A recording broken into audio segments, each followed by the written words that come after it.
Yo, what's up mga tropa peeps? Magandang umaga po sa inyong lahat at welcome po dito sa aking live. At ngayon po, dito po sa aking vlog na ito, ito po, nako, ang ating pag-uusapan ay walang iba kundi patungkol dito kay Mike Defensor na kilalang kritiko ng ating Pangulong Bongbong Marcos at ng administrasyon at Solid Pro Duterte. Ito po tuta ni Gloria. At ngayon po, nako kaya pala ito medyo talagang anti BBM kasi nako ayon po dito sa balita meron po palang ginagawang illegal ang pamilya nito. Inihabla ng NBI ang asawa at anak ni dating Congressman Mike Defensor. Sangkot daw sa prostitusyon ang KTV bar na ino-operate umano nila. Tugon ng Mrs. ni Defensor, hindi yan totoo at pinupolitika lang sila. May report si John Consulta. Ang family KTV na ito may karugtong umanong hotel kung saan nasa 54 na babae ang nasagip ng NBI mula sa umano'y pambubugaw.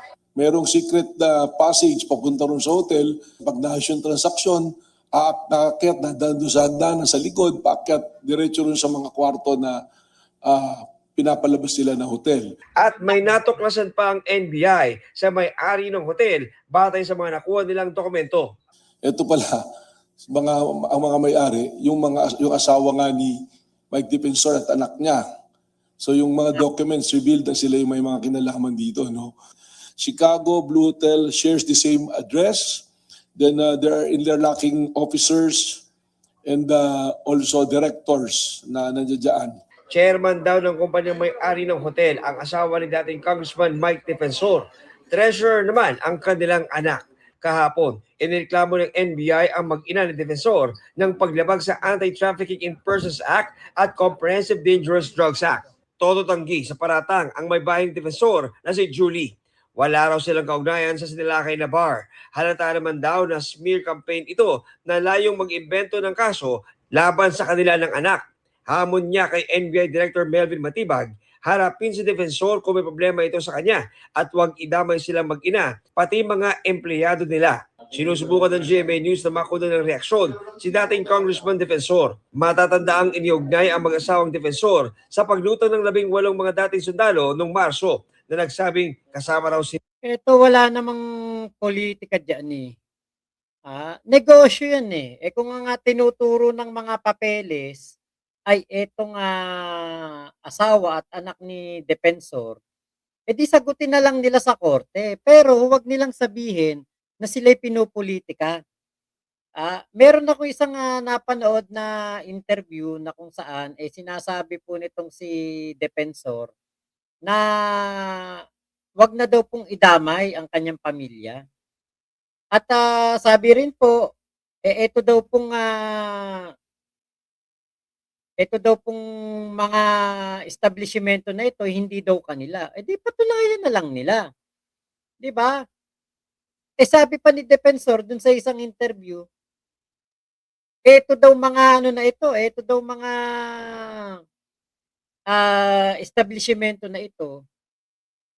Kung mapapansin daw, ang NBI daw ngayon, ang talaga daw tina-target ay mga korporasyon ng mga pro-Duterte o ng mga kalaban ng administrasyon na negosyo. Di ibig sabihin pala no, puro illegal pala ginagawa ng mga pro-DDS. Kaya sila ang naiimbestigahan. Diba?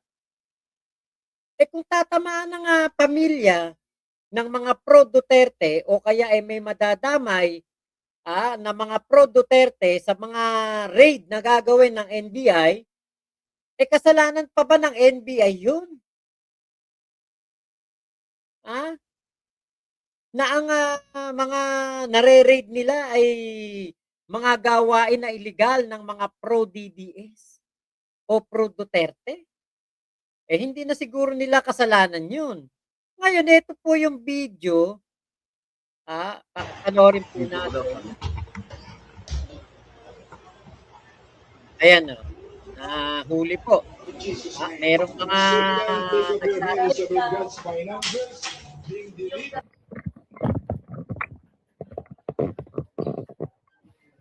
Si Jan Consulta to ah.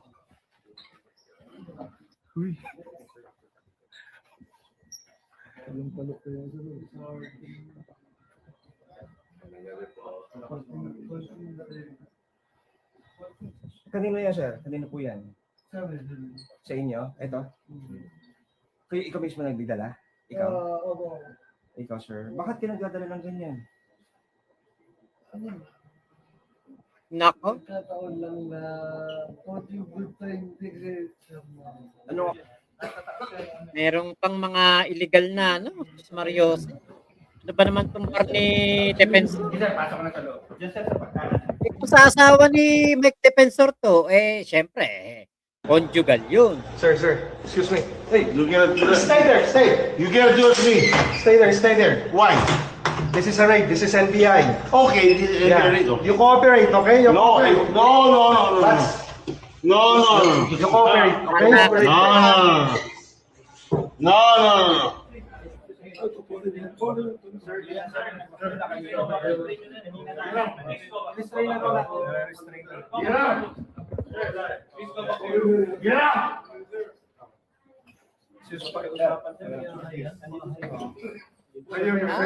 Napaawan.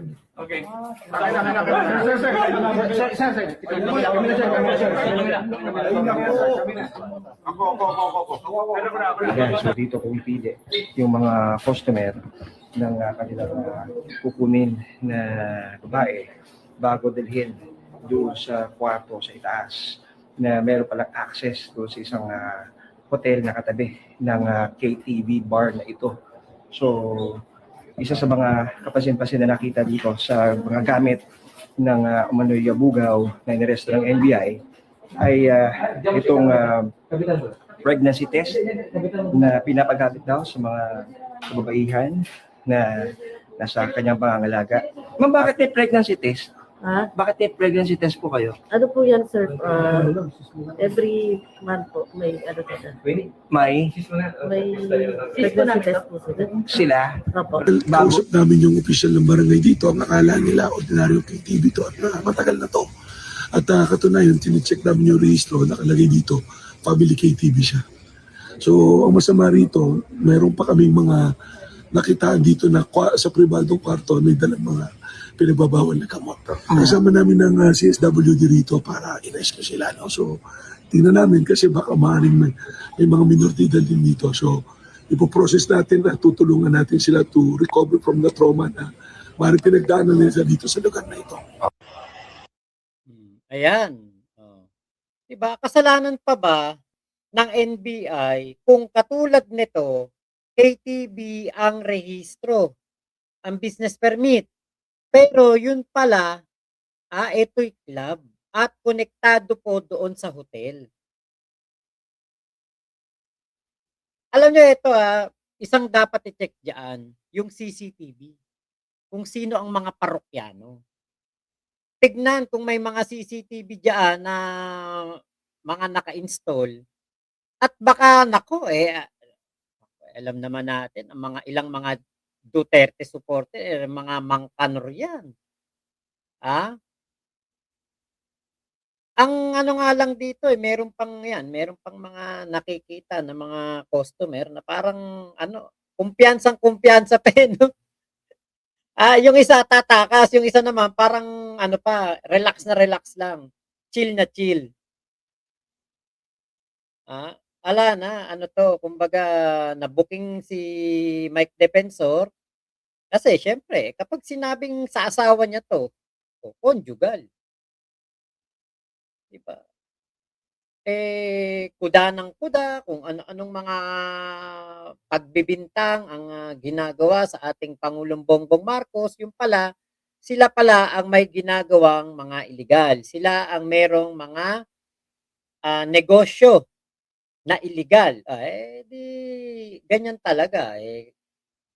Hindi naman siguro kasalanan ng NBI na kung ang kanilang maaktuhan na may-ari nitong mga illegal na establishmento na ito ay kalaban ng administrasyon or pro-Duterte.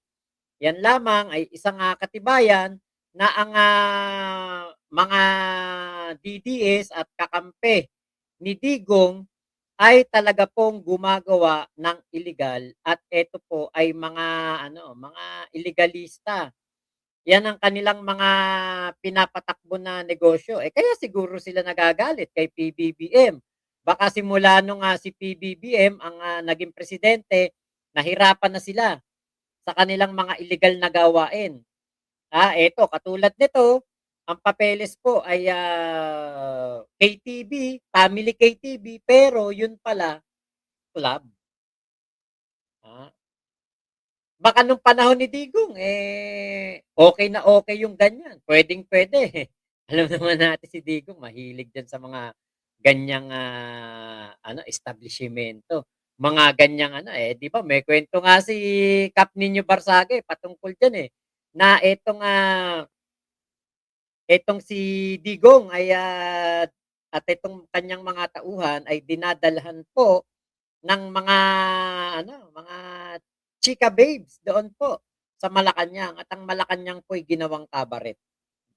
Hindi na po tayo magtaka kung may ganyan pong komosyon, may ganyang pangyayari na ang isang DDS Duterte supporter ay meron pong putahan. Ayan. So, nabubuking na po ang mga katarantaduhan ng mga DDS. Galingan nyo na lang kasi sa pagtatago ng inyong mga ginagawang illegal para sa susunod na raid hindi na kayo ang matiyempuhan. So, yun lamang po, maraming salamat sa pagsama nyo dito sa aking vlog na ito. Ingat po kayo, nasa mang panig kayo ng mundo, Momo, chup chup, love you. God bless us all, Pilipinas. God first, salamat po. Thank you, thank you.